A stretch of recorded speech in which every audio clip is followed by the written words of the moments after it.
Stardate 2051.6. Alright, so I guess it's been a little while since the last audio journal entry, so there's a bunch to cover. And I want to say at the beginning of the podcast that I'm having a great time. I really enjoyed the past couple weeks. Despite my list of topics in this podcast, which will be fires, mosquitoes, and new developments with my knee, unfortunately. So, despite all these things I'm talking about, Oregon is a beautiful place, and there's no other thru hikers in here. I've got the place completely to myself, or it feels like that anyway, and that has just, for whatever reason, made things really, really, really nice. So first I'll talk about fires. Just some gossip. There's a pretty big fire. I'm not sure what the state of it is right now, but as of maybe 3 or 4 days ago, it was only 30% contained, and it's on the California and Oregon border. And it sounded like a really, really large fire, like 300 or 400 mile fire. And I think they're calling it the Klamath Fire, or the something like that. A bunch of trail south of Ashland was initially closed, and then they actually closed some trail north of Ashland too. And all my friends who I'd been hiking with in the past had to deal with it. So, for example, some of the people who were on the original bus with me when we were doing our Castella flip, when they went north after finishing their Sierra section, they had to reckon with that. So they all, or for the most part, skipped up to all the way to Crater Lake. So they're going to have to go back to Crater Lake when they get to Canada and then hike south. And they're hoping that the fire will be put out then and they can hike those miles. And Timber and Coins also, they're still down in NoCal, but they're on their way towards that fire. So they're probably going to get the worst of it because the fire will have grown, larger and larger by the time they get there, and they'll have to skip probably a fairly large section. Wishy and Padre were there, like right when it was happening, and I think they only skipped about 80 miles. But it was intense, and it's kind of interesting to have walked a section of trail that none of my friends will see on their adventure. And it feels kind of like, I just kind of snuck through there. But it just feels weird to know that I was hiking through, sections of forest where everything was alive, and now back there it's all just toast. And I'm hiking through a whole lot of burn areas in the past few days, and they're very recent burn areas, like they burned last year. And one guy, the store owner in this last little resort I was in, was saying that the area that I just walked through was burning all the way into winter and was finally kind of snuffed out by the snowfall. And that was the burn area south of Mount Jefferson. And that area, was the most fresh burn area that I've walked through, and it was really super, super eerie. Nothing was alive in there. Like, there was no little grass, seeds starting to come up or anything. And you could still hear the popping sound in a lot of the trees, where they're, I guess, still kind of like crumbling and falling apart. And the ground was really loose, and the sides of hills, which were covered in sort of like these rock plates, just kept shifting. So you'd be walking and you'd hear like rocks falling, and you'd have to stop, make sure they weren't falling at you, and then just wait for the rocks to stop falling and for everything to stop shifting around. There was also really bizarre signs in there, a few signs about animal carcasses and what did it say? It said something like increased animal activity, whatever that means. So dead silence, increased animal activity, and just like the very strange sounds coming from the recently burned woods for maybe 15 or 20 miles yesterday. Super, super weird. There's another thing I wanted to say about that. It felt kind of like, the only thing I can compare it to is when I was little. We used to go to the dump in my town when I was living in South Ferry in Connecticut, because we didn't have, I guess, like trash pickup. So we'd go in there and we'd just kind of run on some of the, the trash piles, and they would just be like these kind of big hills of trash. And that's kind of what it feels in those burn areas, those recently burned spots. It feels like a giant sort of like dump or a giant construction site where the ground has just been churned up, and it's just, nothing is alive. Weird. What is it about the feeling of a dump? I guess it just feels like a wasteland, or like a place no one would ever live or want to be.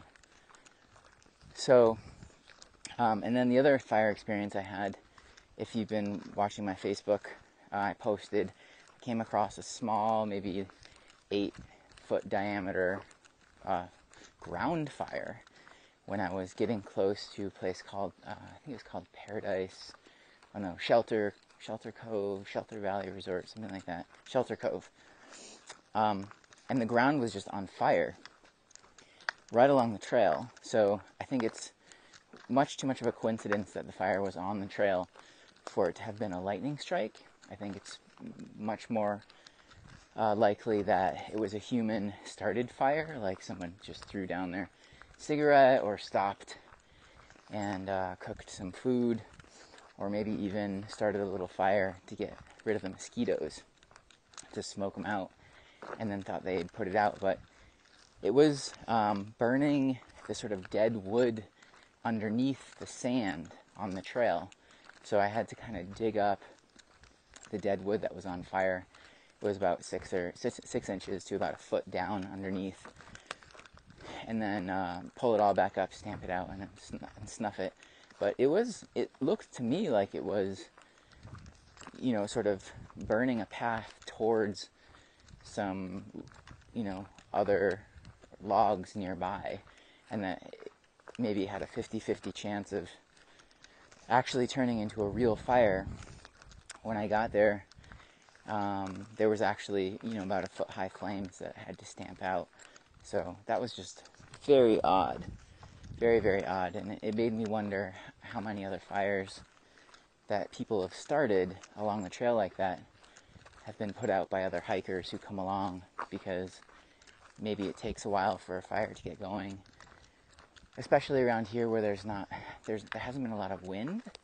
So I guess the fires just kind of like cook for a while. And there's that opportunity for people to put them out if they're not being stoked.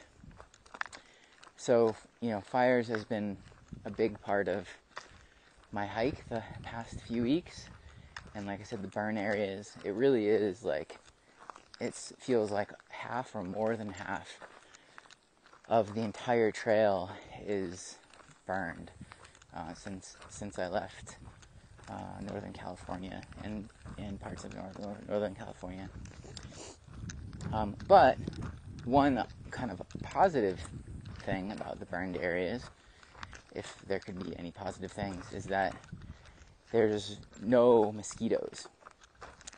So the other 50% of forest that we've been going through has been just full of mosquitoes. And I really I'm going to give you some examples to emphasize how many mosquitoes there are and how psychologically difficult it is to deal with them. So 2 days out of Ashland going north, everything was great, beautiful hiking. The third day, we just hit it, and it's millions of mosquitoes, and they're just everywhere, and they don't leave you alone. It's morning to night. There's no respite anywhere. It's awful. One guy actually, this guy, his name's Phoenix. I ran into him in the Sierras. He got off trail because the mosquitoes were so bad. So that was the thing that finally took him out. He made it all the way up to Oregon and then decided to go off trail and wait a couple weeks to see if the mosquitoes went away. And if they didn't go away, he was just going to skip north to Washington. But here's some examples. Like, if you take out your phone and start tapping on your phone to try to unlock it, you kill mosquitoes on the face of your phone. That's how many mosquitoes there are. And they smear all over it, so your Touch ID stops working. You actually have to create like a little bubble of space with your hand so you can get your thumb in there to use your phone so you're not killing mosquitoes. I'm going to pause here because I'm at a stream and I need water. And it is...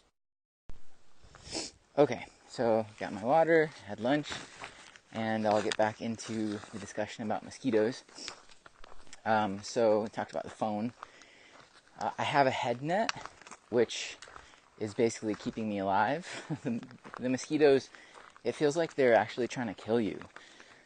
Like some documentary about lots and lots of little animals approaching a larger animal and just like jumping at it from all sides to just finally topple it and suck it dry. I mean, it really feels like they're trying to kill you, especially towards the end of the day when they go into this frenzy state.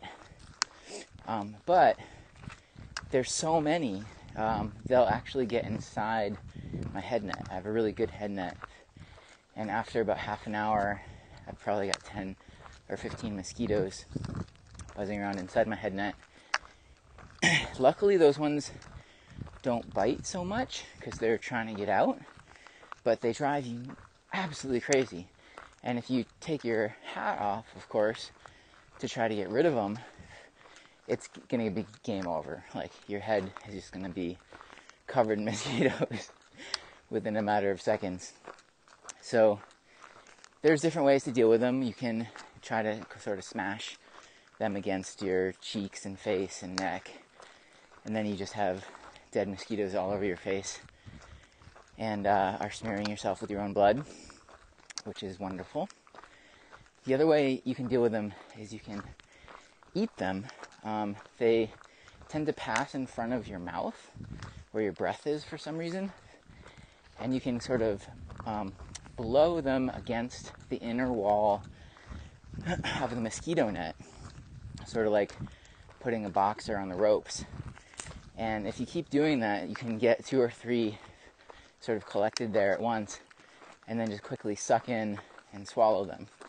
So you can sort of, it's almost like bailing a sinking ship. You can sort of bail your sinking head net by slowly eating all the mosquitoes that get inside it, which is also wonderful.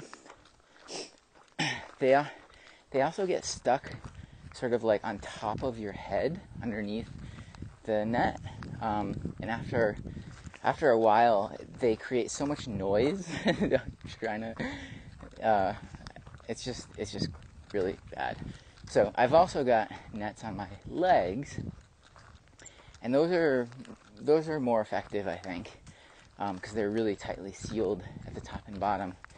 But any little crease in the netting where it touches my leg, like, sure enough, they'll be able to bite you through that. And of course they can bite through your clothing.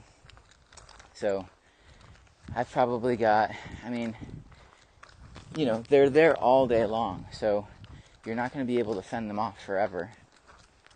So you get, on average, a mosquito bite, you know, every like couple minutes, which means you build up a lot of mosquito bites.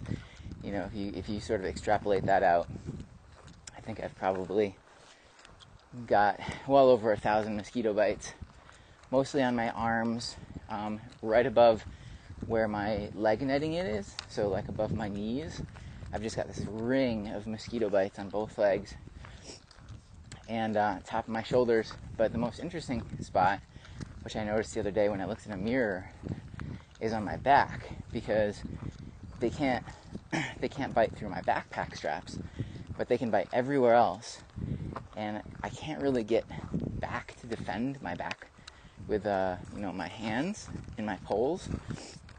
So if you imagine sort of a tiva tan, where the sun creates an outline of your tiva, I've got that on my back for my backpack, but with bug bites. So the bugs have made an illustration of my backpack straps and where my backpack is on my back, and where there isn't mosquito bites, that's where my backpack is, and everywhere else is just bubbles of mosquito bites. Wonderful. But you learn after maybe like 2 or 3 days to kind of deal with it. I didn't think I would. The first few days were, some kind of crazy nightmare.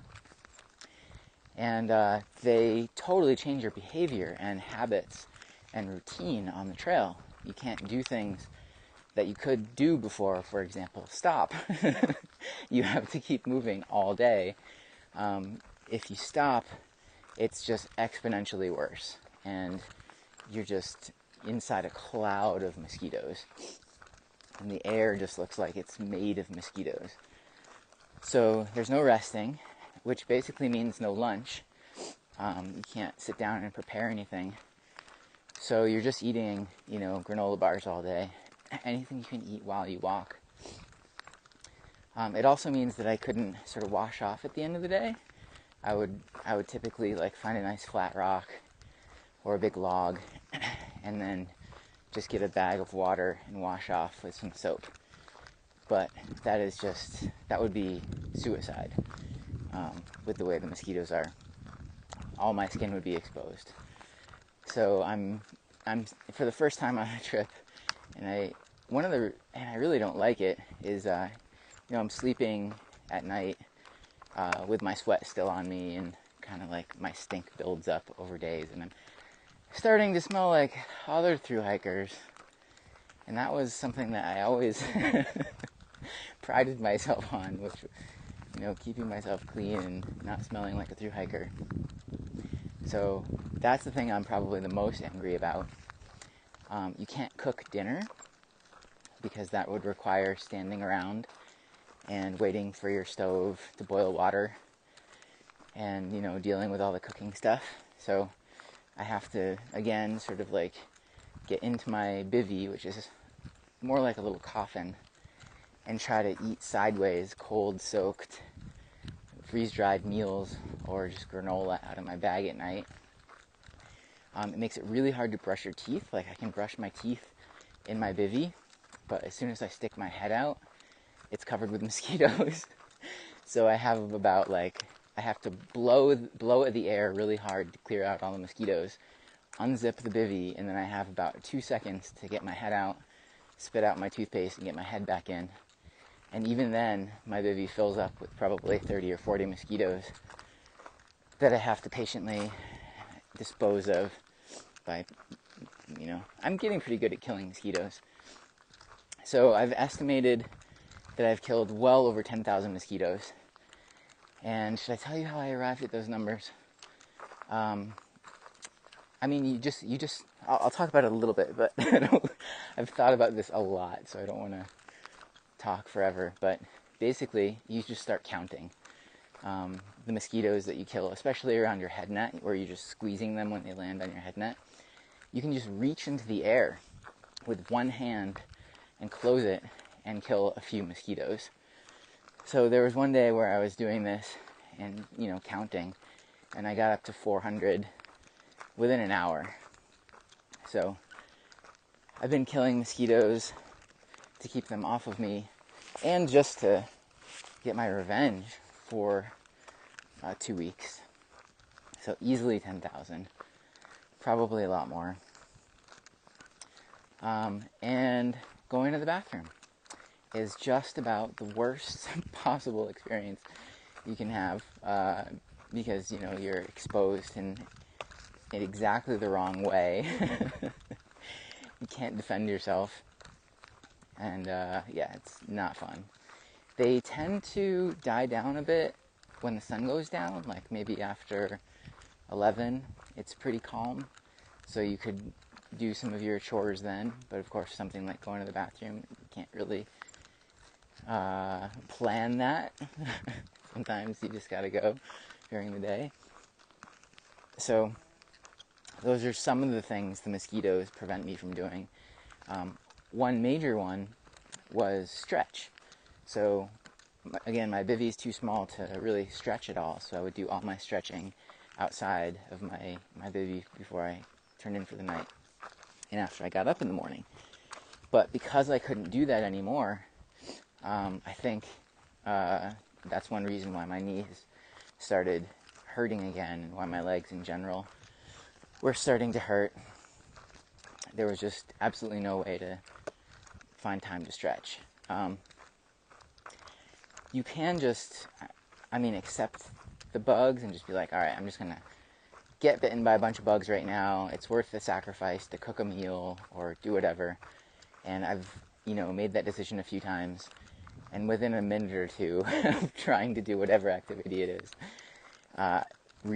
quickly realize it's the wrong decision. Like, this is just, I'm going to pay for it. So those things don't usually work out.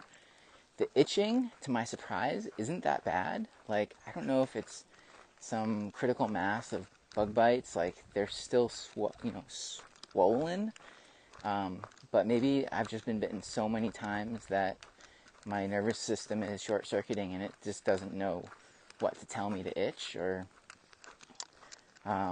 some sort of, just like overloaded numbness. So it's interesting. It makes me realize that human beings can probably live in areas that have incredibly high concentrations of mosquitoes. I'm checking my phone real quick just to make sure that I'm still on the trail. Okay, still on the trail. Yeah, but it also has given me a lot of experience with mosquitoes, and I have a question about them, which is some of them, like, they're kind of like nurses taking blood. And some nurses who take your blood, they ask you to ball up your fist, or they do something where you just don't feel a thing. Like, they're talking to you, you're looking away, and it's over. And other nurses, they just absolutely don't care or aren't good at their job, and it's a very painful experience, and they poke at you, and maybe they get the wrong arm, and finally they've taken your blood. So some mosquitoes will get in there like really well-trained nurses. You won't even notice it. You won't even hear them. They'll make their little incision, take the blood that they need, and leave, and there won't be anything. There won't be like a mark or anything that itches. And other mosquitoes, of course, they're like the bad nurses, and they land, and right away you just feel like this very bad pain, and of course dispatch them. So I guess my question is, I wonder why or how the bad nurse mosquitoes still exist, since I kill so many of them. And I'm imagining that most animals, or anything that can kill mosquitoes when they bite them, would kill those ones first. So, wondering why all of the mosquitoes aren't good nurse mosquitoes. Also, you can see the blood in their body. It's really crazy. Like, sometimes when I'm getting bitten a lot in my tent, and I'll shine my flashlight up to the top of, or my bivvy up to the top of my bivvy, it sort of illuminates, 10 or 15 of them that have got me. And they're just, it's really funny. It's almost like a light bulb, a red light bulb that they've all got suspended underneath themselves. And it's kind of pretty, actually. They almost look like fireflies. So, yes, the mosquitoes have been so bad. up here.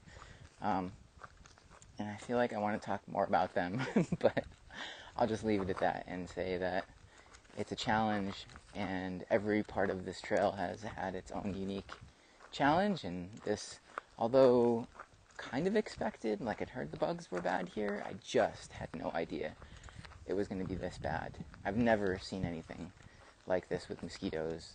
I mean, I did the AT, and parts of that are supposed to have a lot of mosquitoes, and this is, many, many, many factors more. I will now stop talking about mosquitoes. So the last topic is my knee, and I'll try not to talk too much about it because I feel like I've been complaining to everyone about my knee for months now. But good news is the left side of my knee, where the original injury was, is still pain-free, and that's great. But the right side of my left knee has fired up, and I've developed a new kind of injury there. It's different.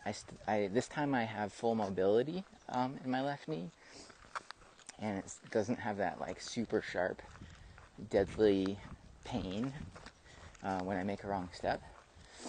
But it doesn't seem to be getting better, and in the morning it takes me a good 5 miles to loosen up, and during those 5 miles, it's just kind of like a trick or it's like a game of confidence. You start to think, wow, like, I can't even walk. I imagine myself at the airport trying to get home and not being able to, catch connecting flights because I literally, like, can't walk the distance between the two gates fast enough, and I need a wheelchair. So, then you start questioning the whole thing, like, will I make it? And then 5 miles later, you realize, like, oh, I've kind of forgotten about it. And the knee's all loosened up, and it's swinging, and it's strong. And I can, like yesterday, I went around Mount Jefferson, which was a pretty intense hike, with no problem at all. And actually smoked a couple other section hikers, and haven't seen them. So I'm still doing my 25 to 30 mile days. And you start to feel like super confident, like, oh man, like I did 28 miles. If I just do that every day, I'll get done with Washington early, and I can go on vacation early and all that stuff.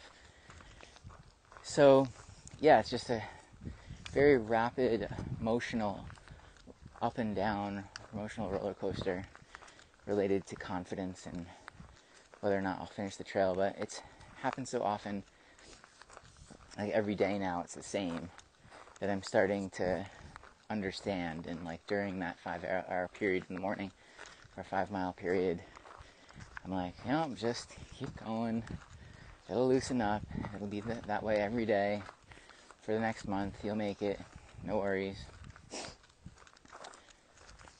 And I'm also, I think, in much better spirits because it's almost the 15th. I think it's the 13th today. So I've only really got a month more to go.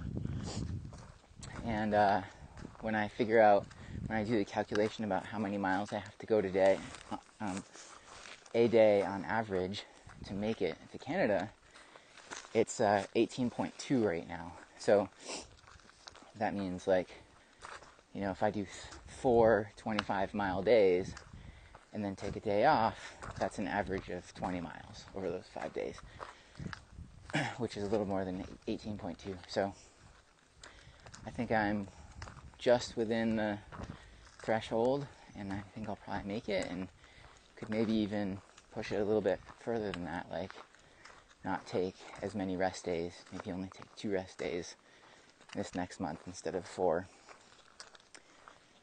Yeah, so that's that. And in terms of people, because I think in past podcasts, people wanted to know about people. So have I met anyone interesting? It's like, not that many. I met a librarian for a symphony. I guess like the major symphony in San Francisco has a library, and this woman was the librarian for it. She had some interesting stories. She was finishing up a hike from a few years ago. Oh no, she was just re-hiking Oregon because that was her favorite section. And I met another hiker who was finishing up a section called, what was his name? I totally don't know his name. But when we were going past the sisters, he was filling his pockets with obsidian. There's a several mile stretch of trail near sisters where the ground is just littered with these gorgeous obsidian rocks. And there's these huge obsidian rocks there too. And it's so tempting to just pick one up and throw them in your backpack. And he was filling up his pockets and dodging the ranger who was wandering around up there trying to prevent people from doing exactly that. So yeah, the Sisters Mountains were totally gorgeous. Crater Lake was also gorgeous, except it was covered by burn areas. So you walk through a fairly large swath of burned forest before you get to Crater Lake, and right after Crater Lake, the woods are just totally torched. So, yeah, it's intense. Crater Lake itself was gorgeous, and I camped right up at the top of the rim. Saw the sun go down, saw the sun come up, and had a nice meal there. Let's see, anything else? Any other people? Not really any other people. There are lots of people in here, but they're all locals, and they seem to be just enjoying the more dramatic and more beautiful sort of natural treasures that they have around here, around Mount Jefferson and Crater Lake and the Sisters. I stopped in Bend, which was a really nice town.